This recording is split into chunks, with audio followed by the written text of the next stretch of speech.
So I'm continuing riding down Lake, Bear Island, Bear Lake, and the Everglades. As you can see, it's not the greatest of roads, and you could tell this is one of these places that where when they get a lot of rain, the lake probably overflows on the trail. Let me see how far that this takes me. I've seen a lot of people out with boats, but I haven't seen too many people on the water yet. About maybe 15 miles up, they have this place called 9 Mile Island, a 9 Mile Pond, I should say. And it was kind of lightning, and there was people out on kayaks, and I think that they're crazy. Right now, the weather is good where I'm at. A little brief scattered thunder showers in the area. This might actually be a good fishing spot. Although, you probably can't tell, but like the mosquitoes are like hovering, and some of them even have knives and forks in their hands with a bib just waiting on me to get out the truck so they can dine on this delicious blood that I have. So, yeah. But I wonder what kind of fish are in there. The water is some of the darkest looking water. It's like it's camouflage green to match the trees. But even so, God's country is just so beautiful. The only thing I've hated, and I haven't seen too much of it, but there have been some cases where you can see where people litter and just dump their trash and stuff. And I think that's just so messed up. I mean, you shouldn't disturb something this beautiful. I'm gonna show you the other side. Other side, nothing but a lot of shrubberies. Haven't seen too much wildlife, kind of surprising, other than the birds. And of course the vampire mosquitoes and dragonflies. That's the size of small airplanes. But haven't seen any snakes yet, which kind of surprised. Thought I'd seen at least one or two of the little critters. Haven't even seen any squirrels or raccoons or anything like that. No type of farming.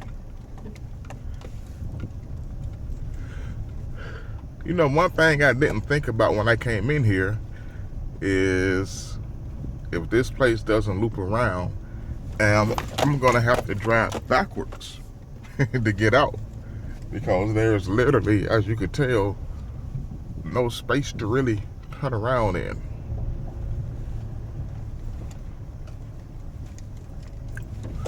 This reminds me, I used to have a Hummer, and I used to drive my Hummer down here. Not in this particular spot, but there was a couple of spots that was unauthorized that I would drive my Hummer, and I remember I used to get warnings from the rangers about being in those areas. They were talking about how you can get stuck, and they used to make jokes that I was in a Hummer. Hummers don't get stuck. Hummers save people that get stuck. Now that I'm in the Tundra, I don't have the same faith in my Tundra as I did in the Hummer, so I'll be a little bit more careful.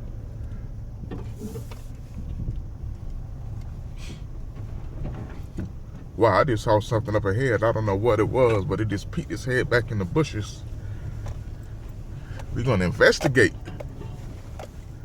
And yes, in case you wonder, in case I run into danger, I am equipped. I have Glock 40. I have 19-inch machete. Have all kind of daggers, blades. So, and a first aid kit. Not for me, but for whoever I hurt. And I guess for me too, just in case something happened.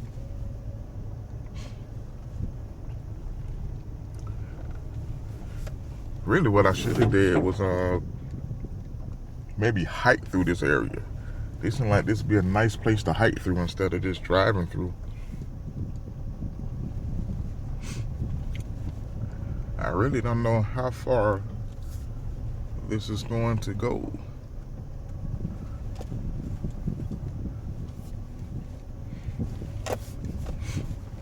Just think about back in the day how, especially during the Seminole Indian Wars, how the Native Americans used to hide out in these places, and they knew it very well, and how they gave them the upper hand against the troops. I can just imagine hiding and laying low in this, like, it seemed kind of crazy, especially with all the different kind of insects and bugs and poisonous plants and leaves. But that was the one thing they had the advantage in, is they knew the area, they knew what was poisonous, they knew what to do, what not to do. And of course the troops wasn't very prepared. The only reason Osceola lost that war is because they tricked them. They pretended like they wanted to surrender, and then when Osceola showed up, then they attacked him. You know, crazy stuff the government do. You never trust the government, never could.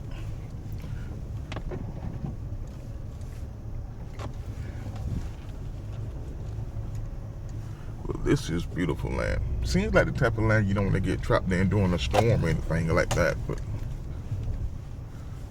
this is beautiful. They have a lot of signs up saying that vehicles can't go down. They didn't have a sign for this trail, so I'm assuming I'm okay. If not, which I doubt, because I haven't seen any rangers out at all, and this is my second day here. But if somebody was out, I just claim ignorance. That's what most Americans do. Although the only difference is a lot of them that claim ignorance really are ignorant. It wasn't nice to say.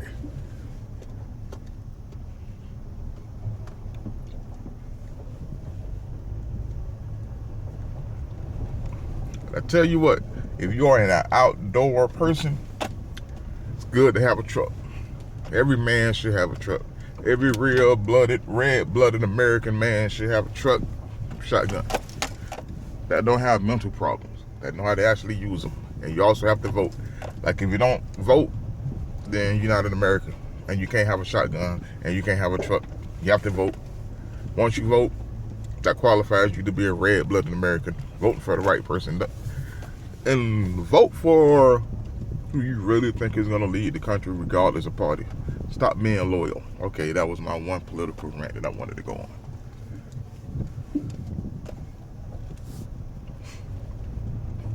I have to make sure that none of these puddles don't be too deep. I kind of hate to get stuck. One thing about where I'm at in the Everglades, like I'm on the tip of Florida, wow, is I have absolutely no cell phone signal. Although it looks like I could pick up on one network, it says for emergency calls only, so I guess that would be good. But other than that, I'd be kind of stuck and out of luck.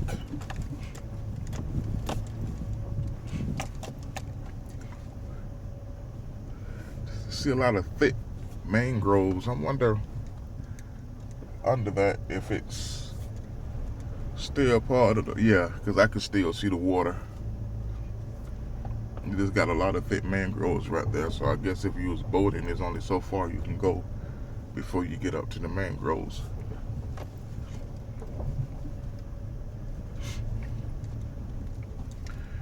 And I'm willing to bet that there's a lot of nice critters down there that we just really can't see. Alright. It's also starting to get narrower and narrower down this way. This part might be coming to an end too. I'm gonna have to try to make my way. Oh, like I'm on an amusement fair ride. Try to make my way back.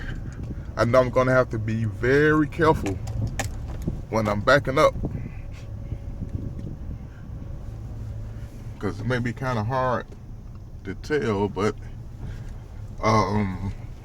it's not a lot of ground there. I mean, even though you can see the mangroves, if I back up too far, I'm gonna go over the edge and I'm gonna be down into the creek.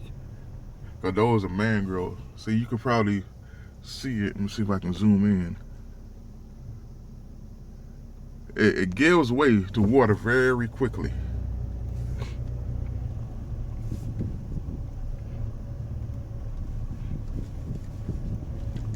This is beautiful though.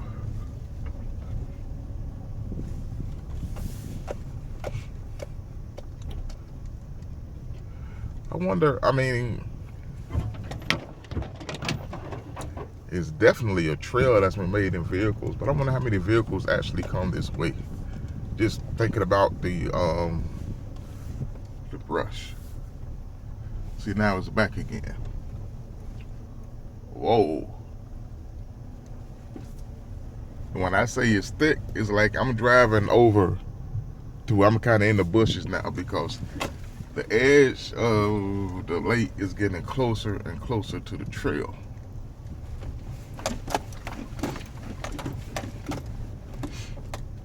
And I really, really, really hate to fall in. Like, I really don't think that would be fun. That would probably ruin my trip if I fell into Bear Lake.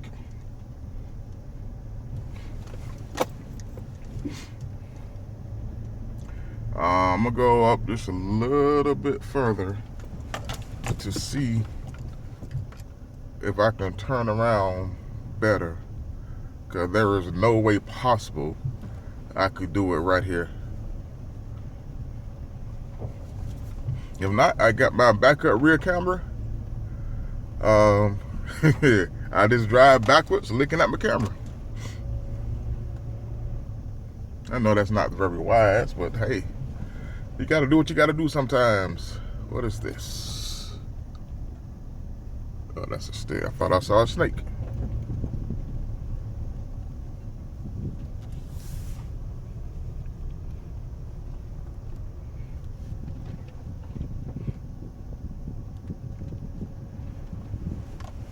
Truly beautiful.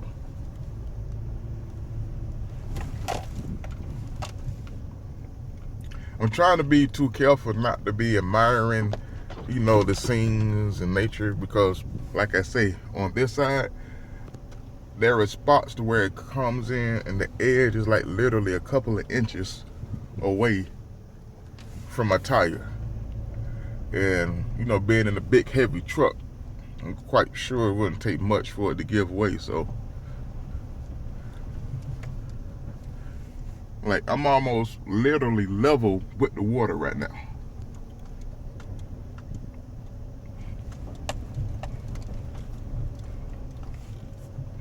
All right, looks like there's a little spot in the clearing up ahead.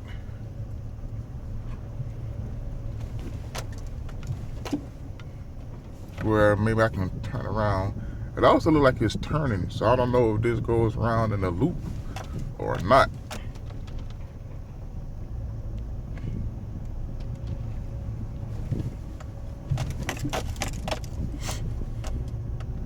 There are some big ass bugs flying around here too.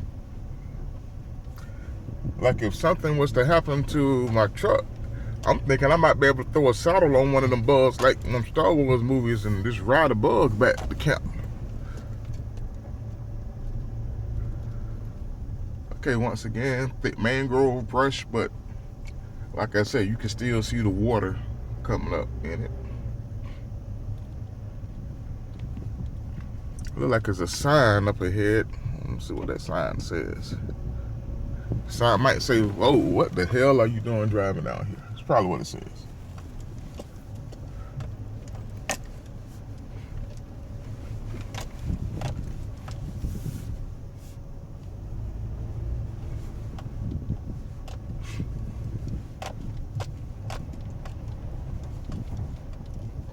Oh, good. That's got plenty of spots to where I can turn around. All right. So I can either go right or left. No parking beyond this sign.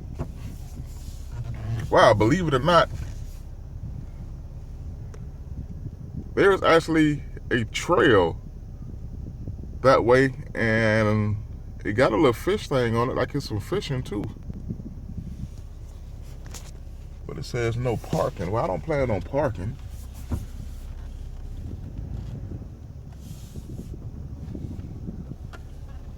You see what's down here.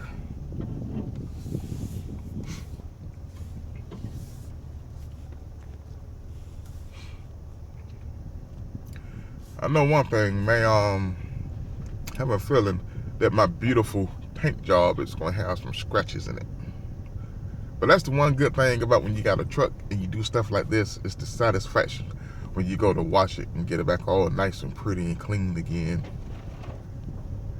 All you truck lovers, you probably already know that feeling.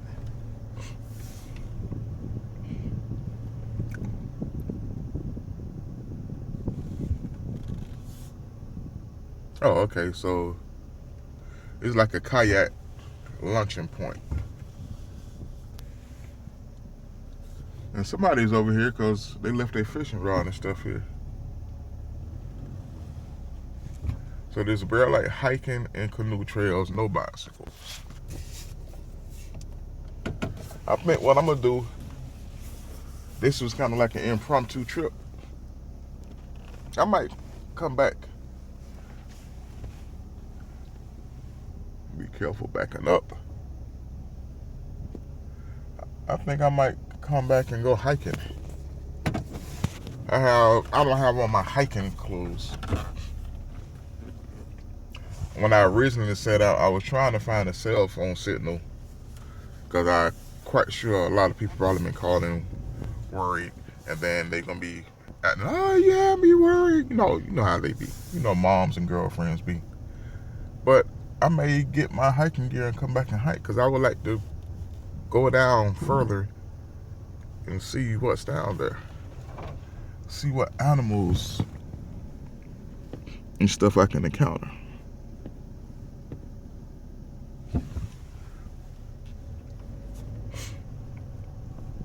And another good thing too is this, well, it's only 79 degrees because it's very cloudy, and like I said, we didn't have a few scattered showers. But even when the sun is out, it's so much overgrowth and vegetation that, I wonder what's this way, that you kind of protect it from the sun while you're hiking. So it'll probably be very humid still, but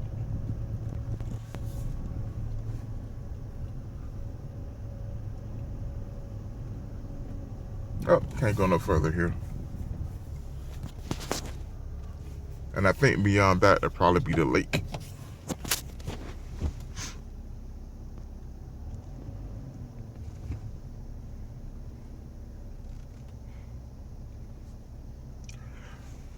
One thing I will say, give a little plug about the Tundra, the Toyotas. They use the backup HD cameras, and that makes a bit difference, at least to me, because I've seen others and people with cameras, they don't use the HD cameras, and I don't know, the images, look at that. I know it's hard to see that. The mosquitoes are just swarming around the mirror.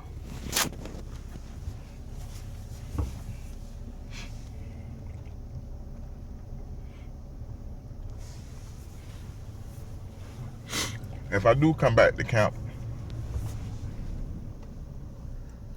see, you can see them swarming. I have to make sure that I have plenty of mosquito and bug and tick repellent. Now the stuff that I'm using, I can't recall it off name, but it works. I mean, when I first stepped out of my vehicle, when I got to my camp, I was being attacked. Like, I mean, I hadn't even put my foot on the ground to get out the vehicle, and I sprayed it on, and you know, I've been here for like a day, about maybe 27, 28 hours now, and I've been bitten maybe 3 times. So I'll put that on the video too once I get back for all the campers out there. So since I'm going back, I'm not going to bore you with the same videos you watch coming in, but I'll post my next adventure very soon. Until then, this is Corey the Explorer signing off.